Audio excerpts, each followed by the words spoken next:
ସାଙ୍ଗମାନେ ଗୋଟେ ଏକ୍ସେଲ ଡାଟାଟା ଅଛି ଆକୁ କେମିତି ଆମେ ଜିମେଲ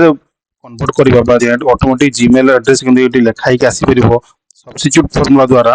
ତାହା ଆଜି ଆମେ ଜାଣିବା। ପ୍ରଥମେ ଇଜ ଇକ୍ୱାଲ ଟୁ ପ୍ରେସ୍ କରିବା ଆଉ ସବଷ୍ଟିଚ୍ୟୁଟ ଲେଖିବା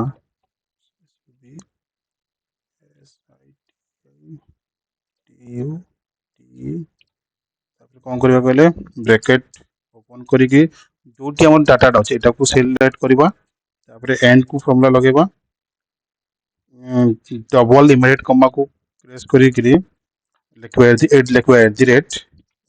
ଜିମେଲ ଲେଖା ହେବ ନା ଏମିତି ଲେଖା ହୁଏ ନା ଏଟ୍ ଦି ରେଟ୍ ଲେଖିକି ଜିମେଲ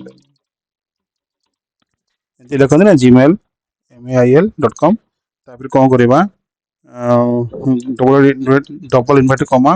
ପୁଣି ଗୋଟେ କମା ଦେଇକିରି ପୁଣି ଡବଲ କମା ତାପରେ ସ୍ପେସ୍ ଗୋଟେ ଦେଇକିରି ଡବଲ ଇନଭର୍ଟ କମା ତାପରେ ଫେର ଗୋଟେ କମା ତଳେ ଆଉ ଥରେ ଡବଲ ଦୁଇଥର ବ୍ରାକେଟକୁ କ୍ଲୋଜ କରିକିରି ଏଣ୍ଟରକୁ ହିଟ୍ କରିବା। ଦେଖନ୍ତୁ ଲେଖାଟା ଆସିଗଲା ନା ରବୀନ୍ଦ୍ର ଜାଡେଜା @gmail.com ଅଟୋମେଟିକ ତାକୁ ଡ୍ରପ୍ ଡାଉନ୍ କରିଦେବା ଯେତେ ଦୂର ଅଛି ଆପଣ ଡାଟା ଦେଖନ୍ତୁ ସମସ୍ତଙ୍କ ବିରାଟ କୋହଲି @gmail.com ରୋହିତ ଶର୍ମା @gmail.com ଇଶାନ କିଶାନ @gmail.com ଏହିପରିକା ଟିପ୍ସ